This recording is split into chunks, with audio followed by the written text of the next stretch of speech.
स्वागत है दोस्तों आपका हमारे चैनल आर.के. वर्मा में। गंगाराम पटेल और बुलाकी दास की नई मजेदार कहानियां अकबर बीरबल से भी ज्यादा मजेदार कहानी वीडियो को पूरा जरूर देखें। दोस्तों, गंगाराम और बुलाकी ने सुबह उठकर सामान संभाला और उन्होंने मेवाड़ की ओर प्रस्थान किया। मेवाड़ राज्य राजधानी राज्यों में अति प्रसिद्ध राज्य है। यहाँ एक समय राणा वंश का राज्य था।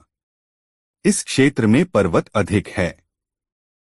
यहाँ रास्ता कंकरीला तथा पथरीला है। यहाँ सबसे प्रसिद्ध नगर चित्तौड़ है, जो कि कभी राज्य की राजधानी था। गंगाराम और बुलाकी सायंकाल चलते चलते चित्तौड़ नगर में आए। उन्होंने देखा कि चित्तौड़ नगर गंभीरी नदी के तट पर बसा हुआ है। चित्तौड़ का किला भारत के सभी किलों में बड़ा है, जो कई मील में बना हुआ है। किले के 7 दरवाजे हैं। पांडव पोल, भैरव पोल, हनुमान पोल, गणेश पोल, नारेला, लक्ष्मण द्वार तथा राम द्वार है। 7वां दरवाजा ही राम द्वार है। यहीं से किले के अंदर प्रवेश करते हैं। किले के भीतर पद्मिनी का महल, रतन सिंह का महल, फतेह सिंह का महल, शिव मंदिर, काली मंदिर, मीराबाई का मंदिर, जैन मंदिर, विजय स्तंभ तथा 4 भुजा आदि के प्रसिद्ध मंदिर तथा कुछ बावड़ी और कुंड आदि है। सब स्थानों को देखने के बाद वह दोनों गंभीरी नदी के तट पर एक बड़े वृक्ष के नीचे ठहरे। यहाँ और बहुत से यात्री भी ठहरे हुए थे। गंगाराम ने बुलाकी को सामान खरीदने को रुपए दे दिए। वह खाने का सामान लेने के लिए शहर में आया। जब वह सामान खरीदने के लिए जा रहा था तो उसने देखा कि एक भटियारा, एक फौजी जवान तथा एक वेश्या एक आदमी को पकड़े हुए राजदरबार की ओर जा रहे हैं। यह तीनों कह रहे थे कि यह आदमी बड़ा ठग है, इसने हम सबको ठगा है। आज मुश्किल से पकड़ा गया है। इसे राजा के यहाँ ले जाकर सजा दिलाएंगे। उनके साथ बहुत भीड़ थी। यह सब देखता हुआ वह सामान खरीदने चला गया और कई दुकानों से जाकर सामान खरीदा। जब सामान खरीदकर वापस आया तो देखा नगर निवासियों के साथ वह ठग आजादी से घूमता आ रहा था। लोगों से पूछने पर पता चला कि इसने भी राजा के सामने सब अपराध स्वीकार कर लिया था। फिर भी इसे निर्दोष कहकर छोड़ दिया गया। यह सुनकर उसे बड़ा आश्चर्य हुआ कि अपराध स्वीकार कर लेने के बाद राजा ने उसे बिना दंड दिए क्यों छोड़ दिया। यह विचार करता हुआ वह गंगाराम पटेल के पास आया, सामान सामने रखकर बोला कि मेरी राम राम लो, मैं घर चला। पटेल जी बोले, तुमने जरूर कोई चरित्र देखा है। पहले खाना तो बनाओ, फिर मैं तुम्हारी बात का जवाब दूंगा। पटेल की यह बात सुनकर बुलाकी जल लाया। बर्तन साफ किए, उसके बाद उन्होंने मिलजुल कर खाना बनाकर खाया। फिर बुलाकी ने पटेल जी का बिस्तर लगा दिया। हुक्का ताज़ी करके उनके सामने रखा। जब तक पटेल जी हुक्का पीकर आराम करने लगे, तब तक बुलाकी ने बर्तन साफ कर सब सामान संभाल कर रखा। फिर वह पटेल जी के पैर दबाने लगा और पटेल जी से बोला, आपने मेरी बात का उत्तर देने को कहा था, तो अब उत्तर दीजिए। जब पटेल जी ने कहा कि पहले अपनी आज की देखी हुई अजूबी बात तो सुनाओ। बुलाकी की सारी बात सुनकर गंगाराम पटेल बोले कि मैं बात कहूं तो तुम हुकारा देते रहना। पटेल जी बोले, सुनो, एक जाट बहुत गरीब हो गया था। उसके पास जब कुछ नहीं रहा तो वह अपनी टूटी हंडिया और थोड़े से चावल बांधकर अपने घर से चल दिया। चलते चलते एक सराय में जाकर ठहरा और भटियारी से कहा कि हमारे यह चावल हमारी हंडिया में ही बनाना, मैं जब तक घूम कर आ रहा हूँ। भटियारी ने उस छोटी सी हंडिया में चावल पकने रख दिए। वह आदमी कहीं बाहर नहीं गया, उसी के घर में छिपकर बैठ गया और भटियारी को छुपे छुपे देखता रहा। जब चावल पक गए तो भटियारी का लड़का बोला, थोड़े चावल मुझे दे दो। भटियारी ने 2 चम्मच चावल उसे खाने को दे दिए। थोड़ी देर बाद दूसरा लड़का आया, उसने भी भटियारी से चावल मांगे। भटियारी ने 2 चम्मच चावल उसे भी दे दिए। वह भी खाकर चला गया। वह आदमी यह सब देखता रहा, फिर निकलकर बाहर आया और भटियारी से चावल खाने को मांगे। भटियारी ने उसकी हंडिया उसके सामने लाकर रख दी। उसने हंडिया को कान से लगाया और बोला, अरे चुप भी हो जा। भटियारी ने बस 2-2 चम्मच चावल अपने दोनों लड़कों को ही तो दिए हैं, ज्यादा तो नहीं दिए। इतना कहकर हंडिया में से चावल प्लेट में रखकर खा लिए। जब वह चावल खा चुका तो भटियारी बोली कि तुम यह क्या कर रहे थे। भटियारी ने दोनों लड़कों को 2-2 चम्मच चावल दिए। इतनी सुनकर वह आदमी बोला, दोहा हंडिया जादू की भरी, कहती है सब हाल। चोरी सारी कान में, बतलाती तत्काल। जब उस आदमी की यह सुनी तो भटियारी ने सोचा कि यह हंडिया तो वास्तव में जादू की है। मैंने जो चावल निकाले वह इसने बता दिए, मेरे यहाँ तो अधिक चोरी होती है। अगर यह हंडिया मुझे मिल जाए तो मैं चोरी का पता लगा लिया करूंगी।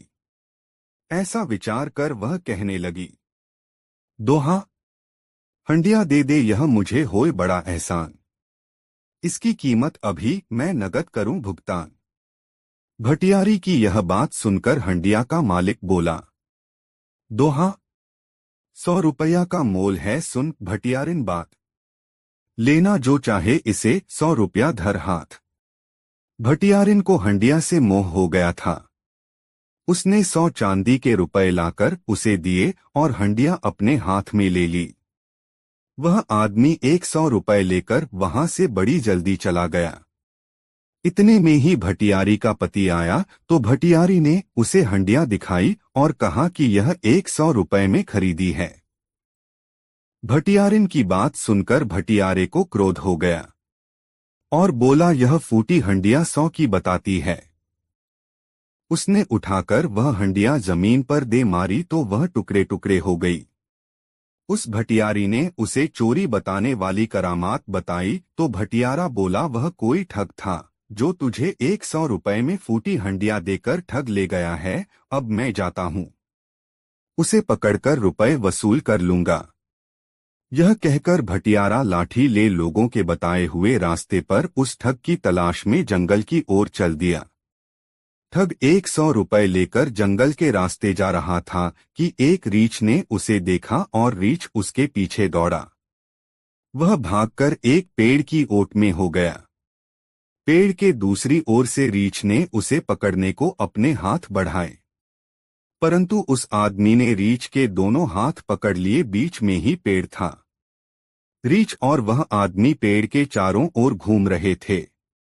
वह आदमी सोचता था कि यदि मैं रीछ के हाथ छोड़ दूंगा तो रीछ अवश्य मुझे मार डालेगा। इतने में उसकी अंटी से 20 रुपए निकलकर पेड़ के इधर उधर गिर गए। उसी समय घोड़े पर सवार एक फौजी जवान उधर से निकला। उसने रीछ और उस आदमी को पेड़ के चारों ओर घूमते देखा तो वह समझ गया कि रीछ इसे मार डालेगा। यह विचार कर उसने अपनी बंदूक रीछ को मारने को उठाई।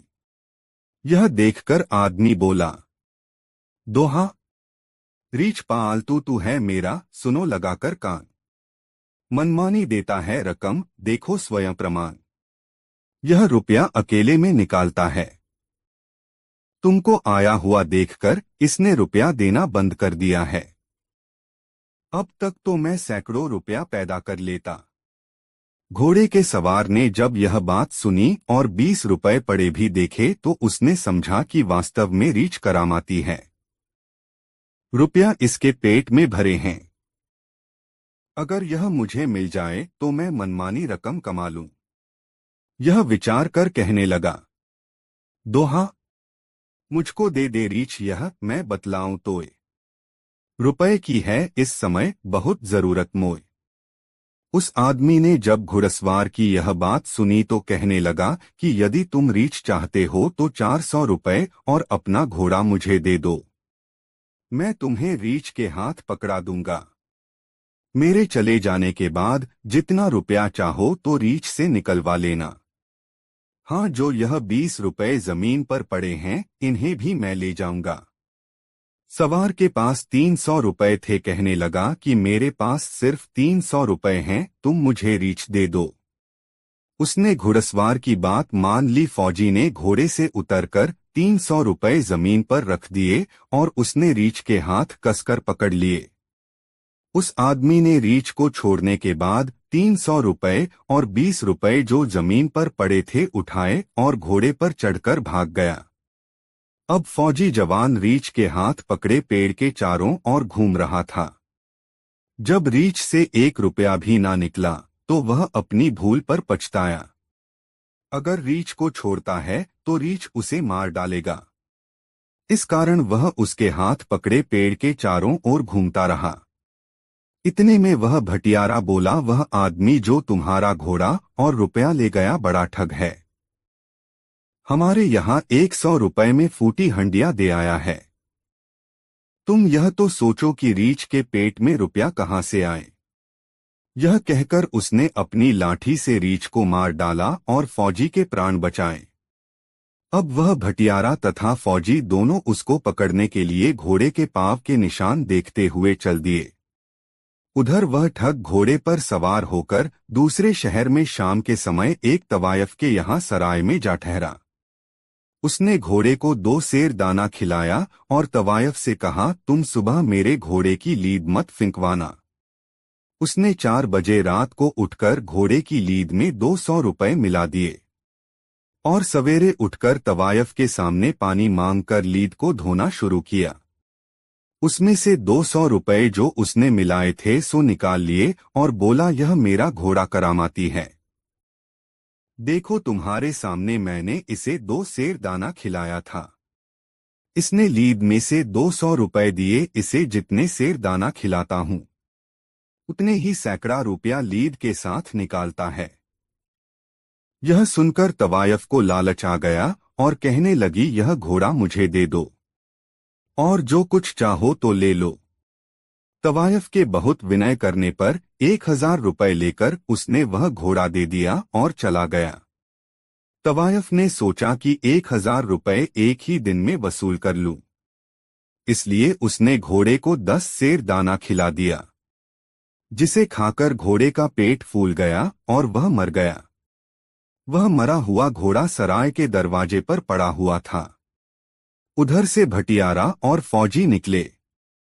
फौजी ने अपना घोड़ा पहचाना और भटियारे से बोला, मेरा घोड़ा तो यहाँ मरा पड़ा है, ठग भी यहीं कहीं होगा।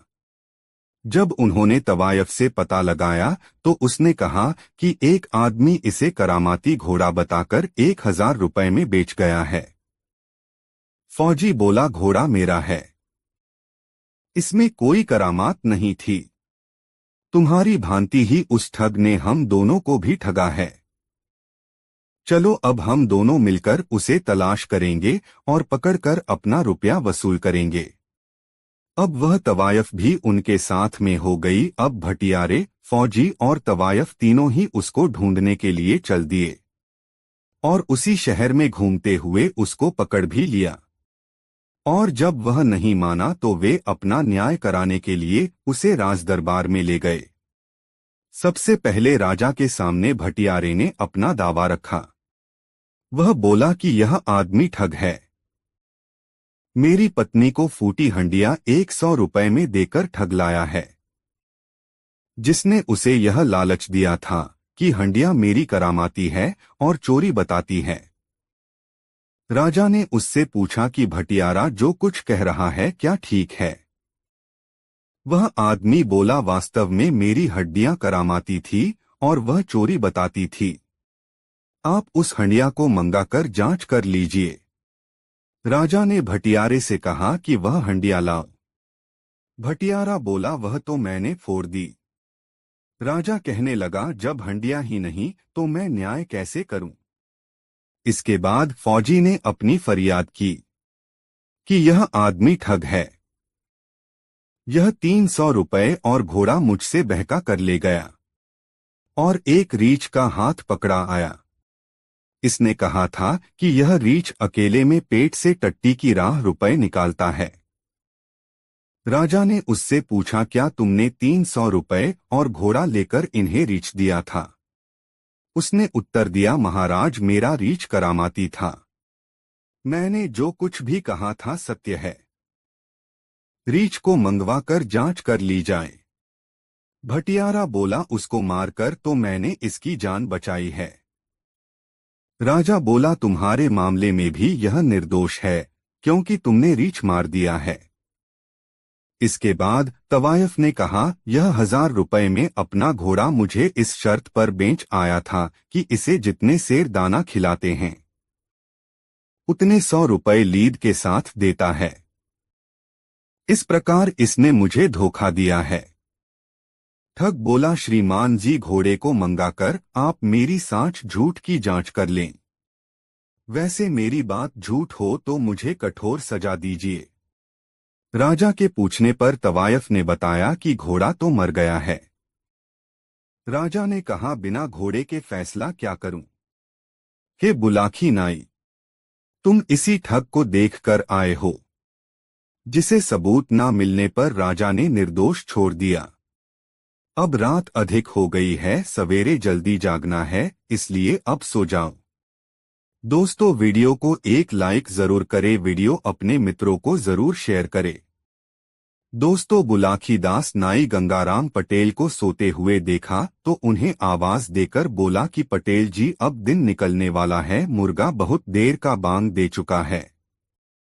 अब कौवा और चिड़िया भी बोलने लगे हैं। बुलाकी की आवाज सुनकर गंगाराम पटेल आंखें मलते हुए उठ गए थे। इसके बाद गंगाराम तथा बुलाकी ने अपना समाचार नित्य कर्म किया, नाश्ता आदि करके अपना सामान संभाला और आबू रोड स्टेशन से मारवाड़ को प्रस्थान किया। यह इलाका रेगिस्तान था, कहीं पर कांटों की झाड़ियां तथा छोटे छोटे पौधे अवश्य दिखाई दे जाते थे। कहीं कहीं कुछ लोग भेड़ बकरियों को चलाते हुए नजर आ रहे थे। अधिकांश लोग ऊंटों पर सवार होकर चलते थे। स्त्री पुरुष तंदुरुस्त दिखाई देते थे। मारवाड़ नगर राजस्थान का प्राचीन प्रसिद्ध नगर है। यह कभी मारवाड़ प्रदेश की राजधानी थी। उन्हें वहां राजा का मारवाड़ी महल देखने को मिला। एक बाग में गंगाराम पटेल और बुलाकी आकर ठहरे। वहां और भी बाहर से आए हुए बहुत से यात्री ठहरे हुए थे। इससे वहां अच्छी चहल पहल थी। गंगाराम पटेल ने बुलाकी को सामान लाने के लिए कुछ रुपए दिए और कहने लगे कि तुम सामान लेकर जल्दी लौटना, क्योंकि यहाँ रेगिस्तान है, हवा चलने से रेत के ढेर इधर से उधर उड़ जाते हैं और आदमी भी रास्ता भूल जाता है। गंगाराम पटेल से बुलाकी ने कहा, मैं ऐसा ही करूंगा, अब सामान लेकर आता हूं। बुलाकी नाई बाग से बाजार को गया और कई दुकानों से अपना काम का सामान खरीदकर वापस आ रहा था। वह इधर उधर देखता भी जाता था कि कोई अजूबा चीज नजर आ जाए। चलते चलते नगर के बाहर आया तो पेड़ के पास बहुत भीड़ लगी देखी। बुलाकी भी वहां चला गया। उसने देखा वहां कुछ आदमी खड़े हुए थे, जो राज्य के सिपाही मालूम पड़ते थे। वहां राजा भी उनके साथ था। वह नीम का पेड़ था और खोखला था। राजा ने उस पेड़ में आग लगवा दी तो पेड़ जलने लगा। उसमें से हाय हाय बचाओ बचाओ मैं मरा की आवाजें आ रही थी। सब भीड़ यह देखकर हंस रही थी। बुलाकी को यह देखकर बड़ा आश्चर्य हुआ कि पेड़ में कोई भूत प्रेत था या किसी आदमी को आग में जिंदा जलाने को राजा ने उसमें आग लगवाई थी।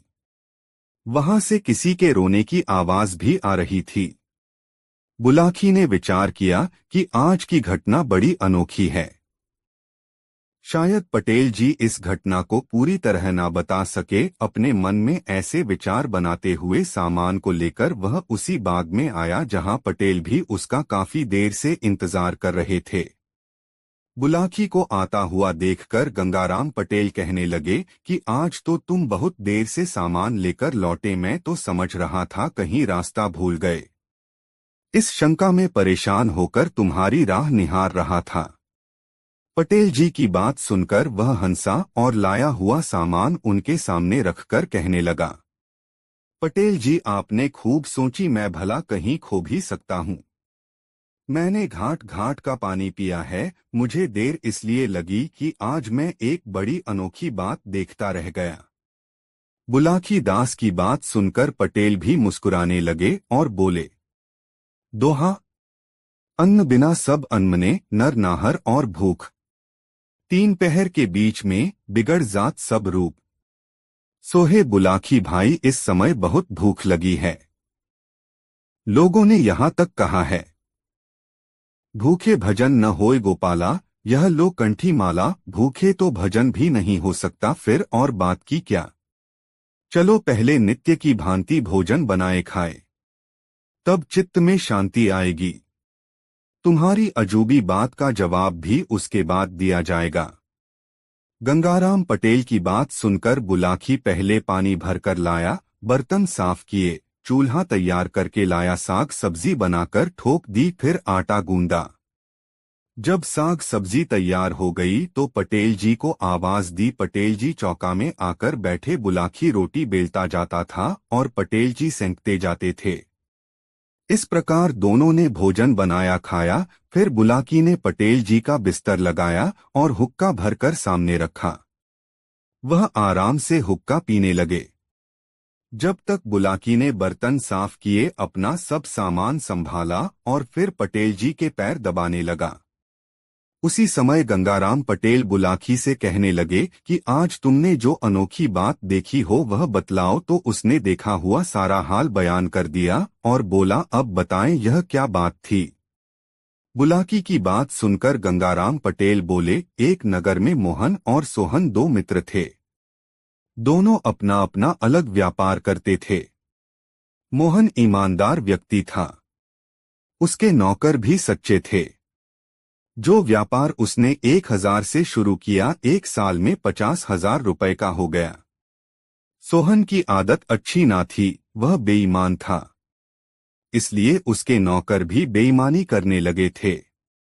उसने 1 साल में 40,000 का नुकसान उठाया, जिससे उसकी हालत खराब हो गई। सोहन एक दिन मोहन से कहने लगा, दोहा, धन सब घाटे में गया, बंद हुआ व्यापार। मित्र बताओ किस तरह मेरा हो उद्धार।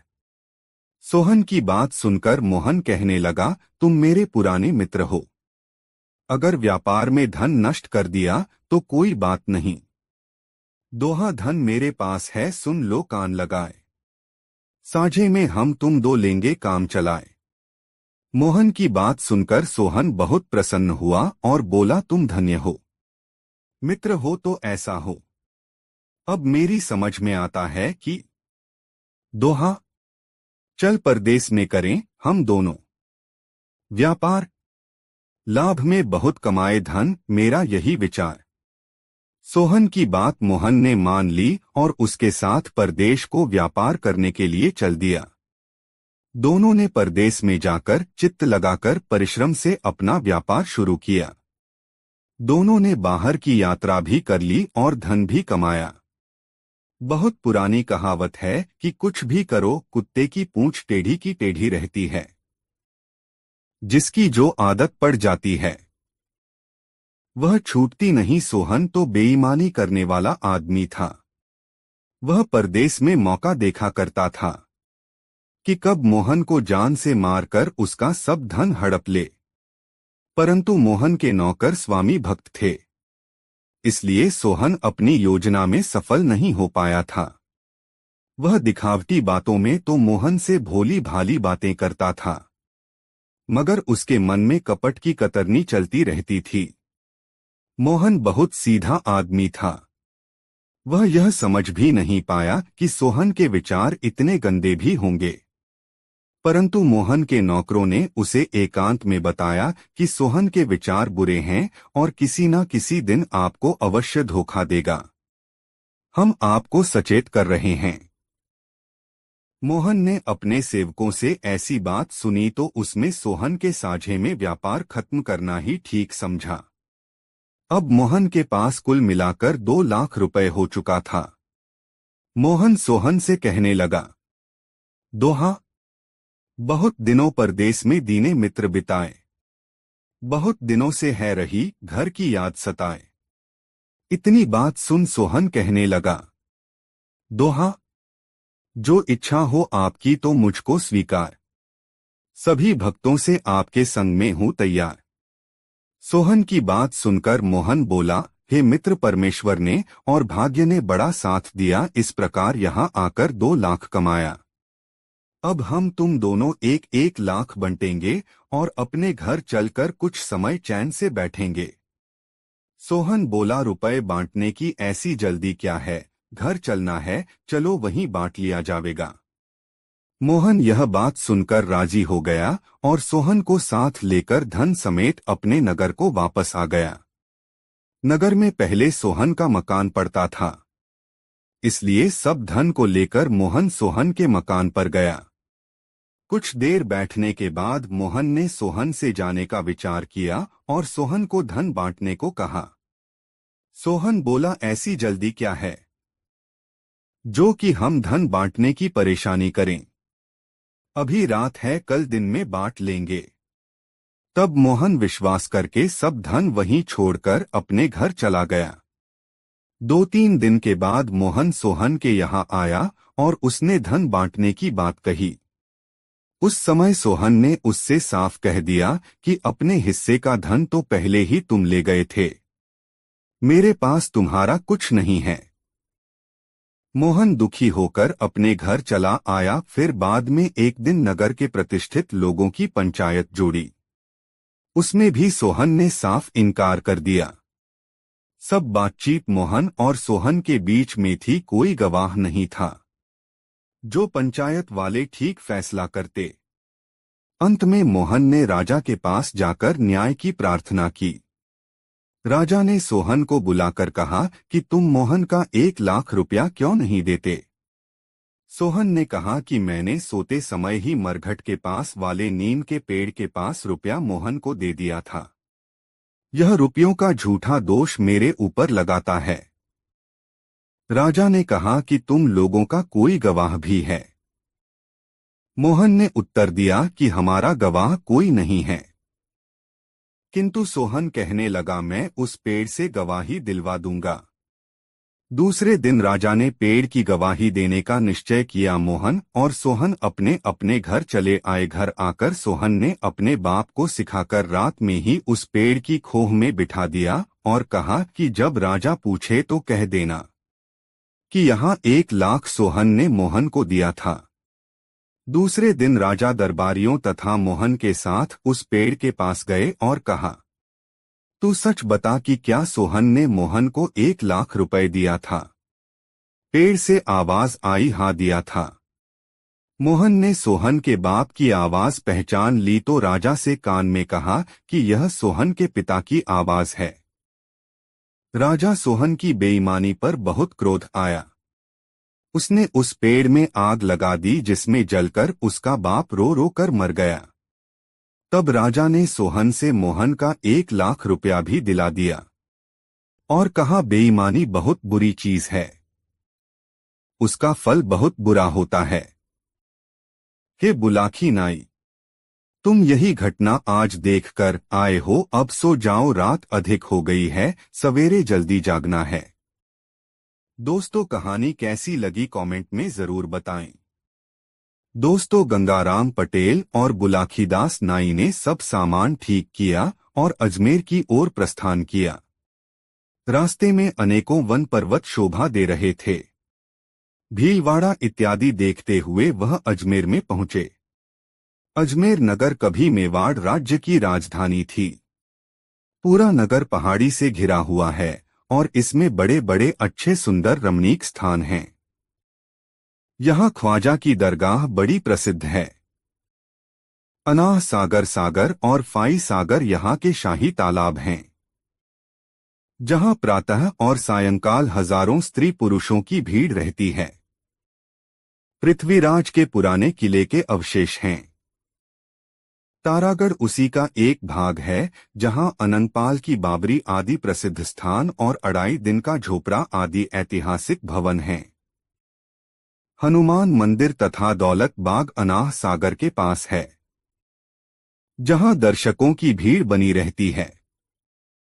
आंतर नागफनी तथा झरनेश्वर यहाँ पहाड़ों के ऊपर अच्छे रमणीक स्थान हैं, जहां अधिकांश साधु संत आकर ठहरते हैं। भाटा बाबरी में ही चंद्रभाट का पृथ्वीराज के समय का मंदिर है। बुलाखी और गंगाराम शाम के समय आकर इस भाटा बाबरी पर ठहरे। गंगाराम ने बुलाखी को खाने का सामान लाने को रुपए दिए। बुलाखी नगर में सामान खरीदने के लिए गया। सामान खरीद कर वापस आ रहा तो उसके मन में आया कि झरनेश्वर महादेव के भी दर्शन करता चलूं। झरनेश्वर महादेव पहाड़ के ऊपर हैं।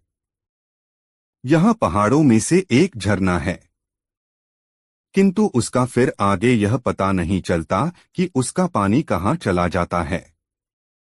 उस झरने को पक्का बनाकर एक कुएं का रूप दे दिया गया है। इसका पानी कभी समाप्त नहीं होता। वहां अनेकों संत महात्मा रहते हैं तथा महंत लोग आते जाते हैं।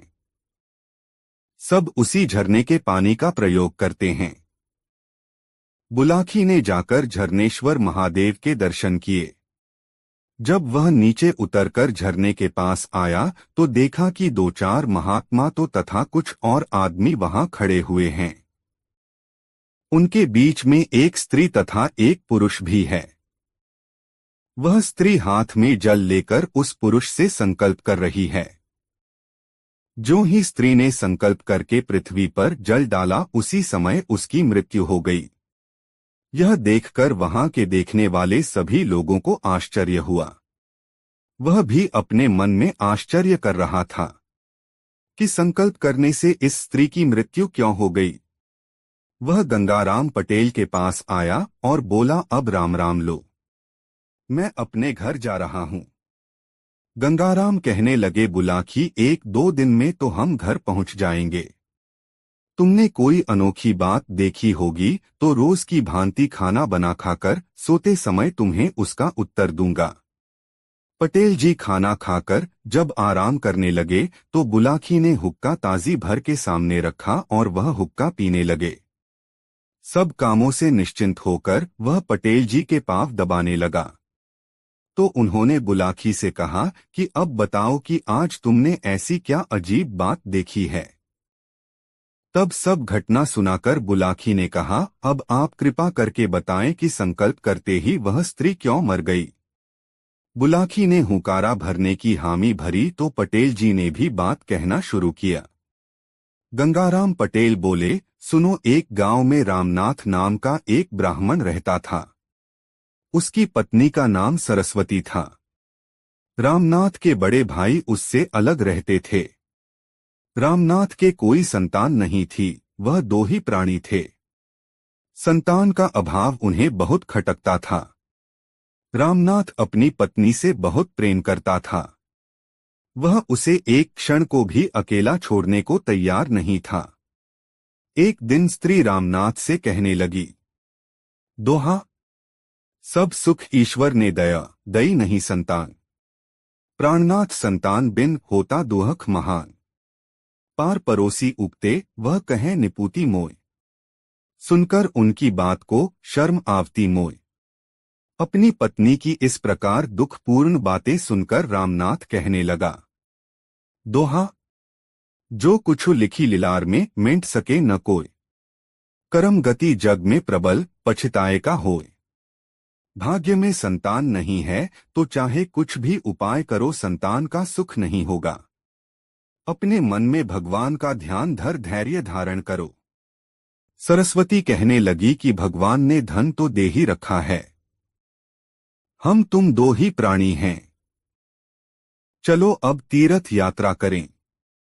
शायद वहां किसी संत महात्मा के दर्शन हो जाएं और उनके आशीर्वाद से ही संतान का सुख मिल जाए। इतनी सुनकर रामनाथ कहने लगा, दोहा, हे प्यारी, स्वीकार है उत्तम तेरा विचार। तीर्थ करने के लिए हो जा अब तैयार। अगले ही दिन सरस्वती ने यात्रा का सब सामान, नकद रुपया आदि संभाल कर रख लिया और दोनों तीर्थ यात्रा को चल दिए। उन्होंने बहुत से तीर्थ स्थानों में दर्शन एवं स्नान किया। शाम को किसी साधु के आश्रम पर वे ठहरे और वहां सत्संग करते थे। इस प्रकार उनके चित्त को बड़ी शांति मिलती थी। एक दिन की बात है कि वे दोनों वृंदावन में यमुना के तट पर स्नान करके भजन ध्यान में बैठ गए। कुछ देर बाद ठहरने के स्थान का ध्यान आया तो जंगल में वहां से 2 मील के लगभग एक महात्मा का आश्रम बताया था। वहां जाने का विचार उन दोनों ने किया। गर्मी का महीना था, धूप भी तेज पड़ रही थी। वह दोनों लगभग 1 मील ही चले होंगे कि दोनों के कपड़े पसीने से भीग गए। रास्ते के किनारे पीपल का एक बहुत बड़ा पेड़ था। दोनों सामान सहित पीपल की छांव में बैठ गए और अपना बिस्तर बिछाकर आराम करने लगे। ठंडी ठंडी हवा लगी तो सरस्वती को नींद आ गई और वह अचेत होकर सो गई। रामनाथ को भी झपकी सी आ गई थी, परंतु जैसे ही उसकी आंख खुली तो उसने देखा कि एक काला सांप सरस्वती के पैर में काटकर पीपल की जड़ में घुस गया। रामनाथ एकदम हड़बड़ा उठा और उसने अपनी पत्नी को झकझोरा, किंतु उसे तो काला सांप काट गया था, जिससे उसका दम निकल चुका था। रामनाथ बहुत दुखी हुआ और उसने समझ लिया कि जब उसकी पत्नी ही नहीं रही तो अब उसका भी संसार में जीवित रहना व्यर्थ है। वह प्यारी पत्नी का वियोग सह नहीं सकता था। इस कारण वह आत्महत्या करना ही चाहता था कि साधारण स्त्री पुरुष के भेष में वहां शिव पार्वती प्रकट हुए। शिव जी ने रामनाथ से कहा कि तुम इतने दुखी क्यों दिखाई दे रहे हो? इसका क्या कारण है? रामनाथ ने सब बात बताई और कहा कि मैं तो अपनी पत्नी के बिना जीवित नहीं रह सकता। शिवजी उसे समझाकर कहने लगे कि मुझे कुछ सिद्धि प्राप्त है। उसके प्रताप से तुम्हें यह बात बताता हूं कि तुम्हारी पत्नी की आयु 35 साल लिखी हुई थी। वह आयु इसकी पूरी हो गई है और तभी सांप ने इसको काटा है।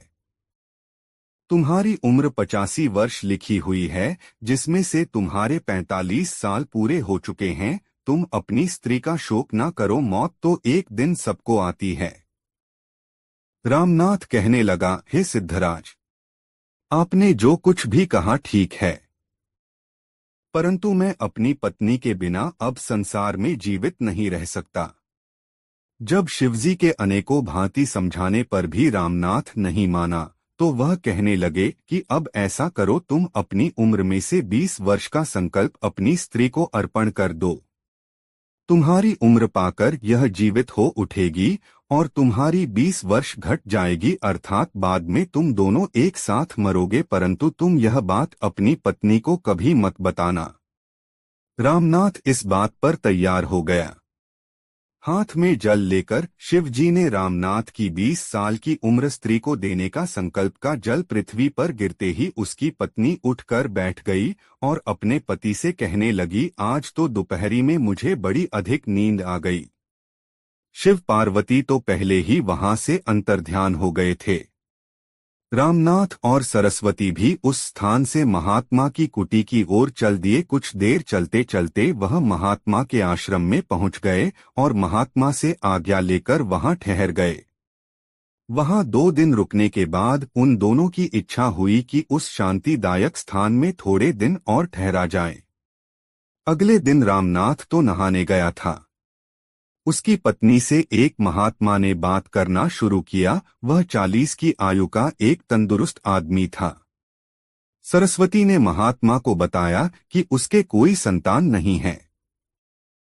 तो कहने लगा, अरे तुम्हारे भाग्य में तो 2 संतान हैं, परंतु वह तुम्हारे इस पति से नहीं होगी। तुम चाहो तो मैं तुम्हारी इच्छा पूर्ण करके के लिए अपने तपस्या खत्म कर सकता हूँ। सरस्वती उसके पैरों में पड़कर कहने लगी, आप कृपा कर मेरे संतान उत्पन्न कर दे। मैं संतान की खातिर अपने पति को भी त्याग दूंगी। महात्मा ने उसे धीरज बंधाया। सरस्वती और महात्मा की आंखें तो लड़ चुकी थी। रामनाथ जब नहाकर आया तो उसे सरस्वती ने किसी प्रकार की शंका नहीं होने दी। अब तो जब भी मौका मिलता सरस्वती और महात्मा दोनों रामनाथ को छोड़कर कहीं भाग जाने का विचार बनाया करते। सरस्वती उसके इशारे पर सब कुछ छोड़ने व करने को तैयार थी। आपस में सलाह कर एक दिन सरस्वती ने रामनाथ को खाने में विष दे दिया और जब वह बेहोश हो गया तो ढोंगी महात्मा सरस्वती को उसके सब धन के समेत अपने साथ लेकर भाग गया। उसी दिन एक महात्मा शाम के समय ठहरने को उस स्थान पर आया और उसने रामनाथ की दशा देखी तो समझ गया कि इस आदमी को जहर दिया गया है। उसने जड़ी बूटियों से उसका इलाज किया। विष का प्रभाव दूर होने पर उसे पता चला कि उसकी पत्नी सरस्वती उसका सब धन लेकर यहाँ रहने वाले एक महात्मा के साथ भाग गई है। तो उसे बड़ा दुख हुआ। महात्मा ने उसको सब प्रकार से धैर्य बंधाया और समझाया कि सब दुनिया स्वार्थी है, यहाँ कोई किसी का नहीं, परंतु उसकी बातें रामनाथ की समझ में नहीं आई और उसने पत्नी को ढूंढने का निश्चय किया। वह कुटी छोड़कर चल दिया और यहाँ वहाँ जगह जगह अपनी पत्नी का पता लगाने लगा। इस प्रकार उसे बरसों बीत गए। आज झरनेश्वर महादेव पर वह आदमी सरस्वती सहित आया था। घूमता हुआ रामनाथ भी वहीं आ पहुंचा था। उसने अपनी पत्नी को पहचान लिया। जब उसने साथ चलने को कहा तो वह और उसके साथ का आदमी, जो वही ढोंगी था, झगड़ा करने लगा। उसने लोगों को बताया कि यह स्त्री मेरी पत्नी है, मुझे जहर देकर इसके साथ चली आई है। सरस्वती ने कहा, यह पुरुष मेरा कोई नहीं है। मैं कोई नहीं तो ठीक है, लेकिन मैंने तुझे जो वस्तु संकल्प की थी वह मुझे संकल्प करके लौटा दे। सरस्वती ने हाथ में जल लेकर संकल्प किया कि मैंने जो कुछ इस पुरुष से लिया है वह वापस करती हूँ। तो संकल्प का जल पृथ्वी पर गिरते ही स्त्री की मृत्यु हो गई। हे बुलाखी, तुम यही घटना झरनेश्वर पर देखकर आए हो जो मैंने सुनाई है। अब सो जाओ, रात ज्यादा हो गई है, सवेरे जल्दी जागना है। दोस्तों, कहानी अच्छी लगी हो तो अपने मित्रों को जरूर शेयर करें। दोस्तों, गंगाराम पटेल और बुलाखी ने सोते से जगने के बाद अपना नित्य कर्म किया। तब बुलाखी कहने लगा कि अब तो अपना गांव भी यहाँ से करीब ही है, भगवान की कृपा से हमारी यात्रा भी सकुशल पूर्ण हो गई है। बुलाखी की बात सुनकर गंगाराम बोले, हे बुलाखी, यहाँ से हम नारायणी धाम होकर घर चलेंगे। गंगाराम की बात सुनकर बुलाखी पूछने लगा कि यह नारायणी धाम कहाँ है और वहाँ कौन सी देवी है और वह क्यों प्रसिद्ध है। पटेल जी बोले कि नारायणी धाम में कोई देवी नहीं है, यह एक सती का स्थान है और भानगढ़ के पास है। कहते हैं कि एक पति पत्नी जो उस स्थान से होकर गर्मी के दिनों में जा रहे थे तो वह वही एक पेड़ के नीचे आराम करने लगे। पति को नींद आ गई, स्त्री पास बैठी थी। उस समय एक काले नाग ने आदमी को डस लिया। स्त्री बहुत दुखी हुई और उसने सोचा कि मेरे पति का प्राणांत हो चुका है, अब मेरा संसार में जीवित रहना व्यर्थ है। मैं यहाँ अपने पति के साथ ही सती हो जाऊं तो उचित होगा। कुछ ग्वारियां वहां अपनी गाय भैंस चरा रही थी। स्त्री ने कहा कि तुम्हारी बड़ी कृपा होगी, जो यहाँ कुछ लकड़ी इकट्ठा कर दो जिससे मैं पति के शरीर के साथ सती हो जाऊं।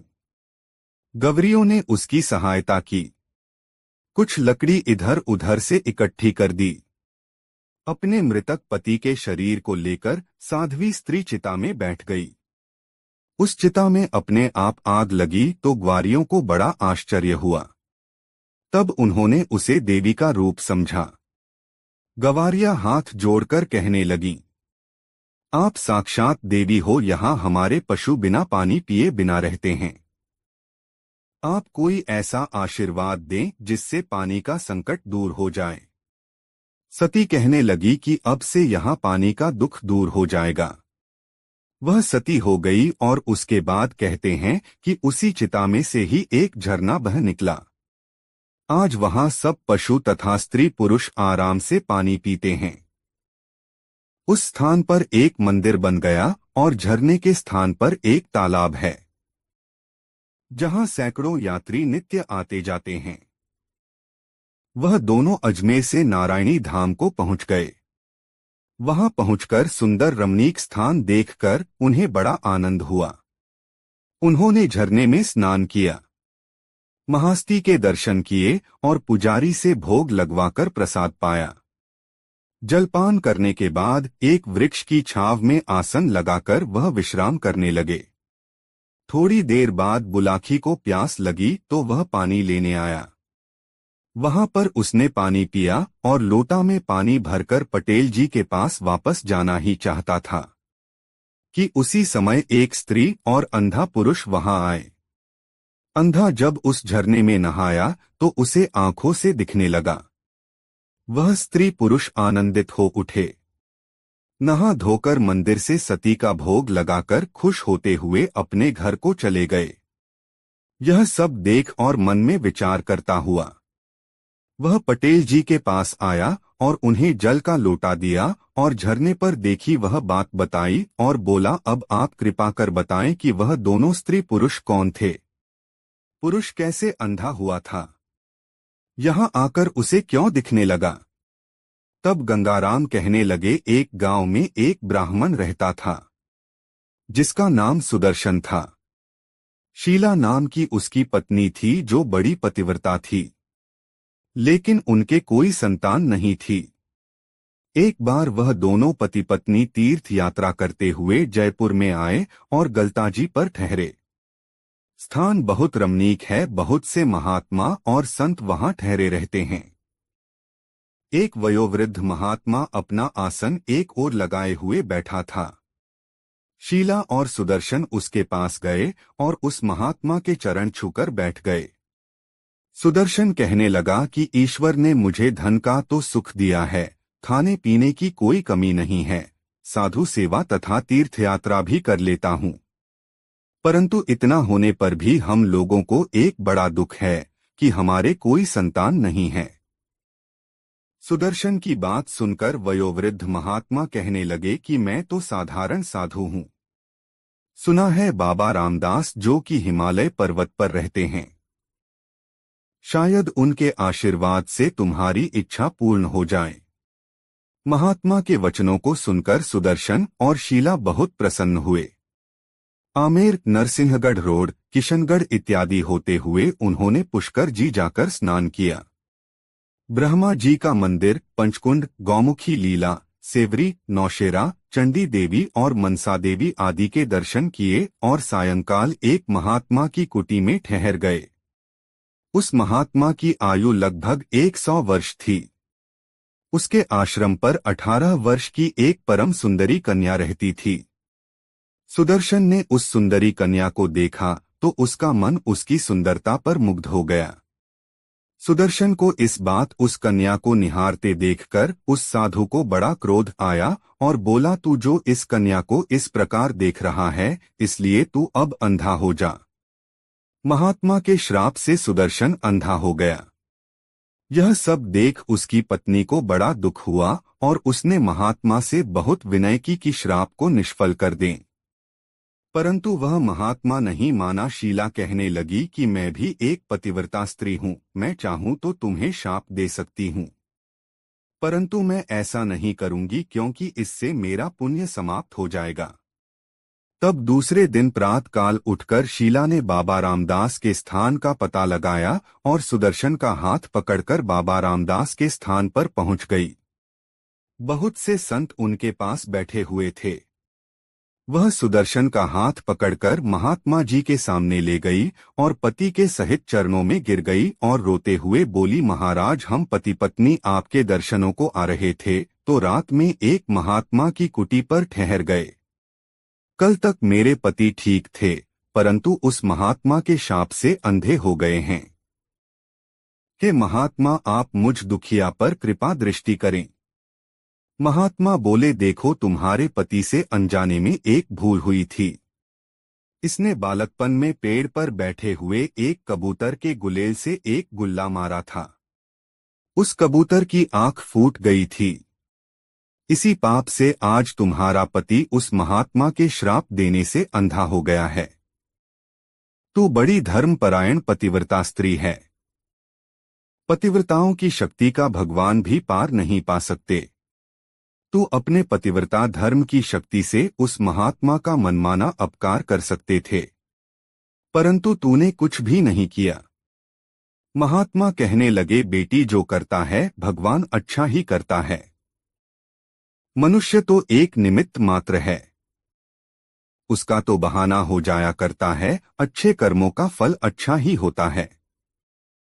तेरे पति को उस महात्मा ने शाप दिया है। मैं उसके साथ का निष्फल नहीं बना सकता। हाँ, मैं तुझे एक ऐसा उपाय बताता हूँ जिससे इसको दृष्टि पुनः प्राप्त हो सकती है। तेरे भाग्य के विषय में भी मैंने पता लगा लिया है। अब तू नारायणी धाम से अपने घर को वापस जाएगी तो 2 वर्षों में तेरे एक पुत्र रत्न उत्पन्न होगा और उसके बाद में एक एक करके पुत्री तथा एक पुत्र और होंगे। हे बेटी, तुम अपनी पतिव्रता धर्म को इसी प्रकार निभाना जिस प्रकार अब तक निभाया है। बाबा रामदास के इन वचनों को सुनकर सुदर्शन तथा शीला बहुत प्रसन्न हुए और आशीर्वाद लेकर चल दिए। हे बुलाखी भाई, तुम उसी सुदर्शन को आज देखकर आए हो जो अंधे से सूझता हुआ है। अब तुम्हारी सब शंका दूर हो गई होगी। रात भी अधिक हो गई है, इसलिए सो जाओ। सवेरे उठकर घर चलना है। सुबह शौचादि से निवृत्त होकर दोनों ने अपने घर जयपुर की ओर प्रस्थान किया। रेलगाड़ी छुक छुक करती भागी जा रही थी। पटेल जी के सामने बैठा बुलाखी खुशी से झूम रहा था। पटेल जी ने पूछा, बुलाखी तुम्हें यात्रा पसंद आई? बुलाखी बोला, हाँ महाराज, आपके साथ मैंने जितनी भी यात्राएं की है उनमें मुझे सबसे अच्छी लगी है। जो कथाएं आपने सुनाई हैं मनोरंजक ही नहीं थी बल्कि उनमें शिक्षा तथा ज्ञान की बातें भी भरी थी। मैं आपका जन्म जन्म तक ऋणी रहूंगा। गंगाराम पटेल हंसकर बोले, अब की बार मेरे मन में ब्रज की यात्रा के लिए मथुरा जाने की इच्छा है। देखो परमात्मा कब ऐसा शुभ अवसर देंगे।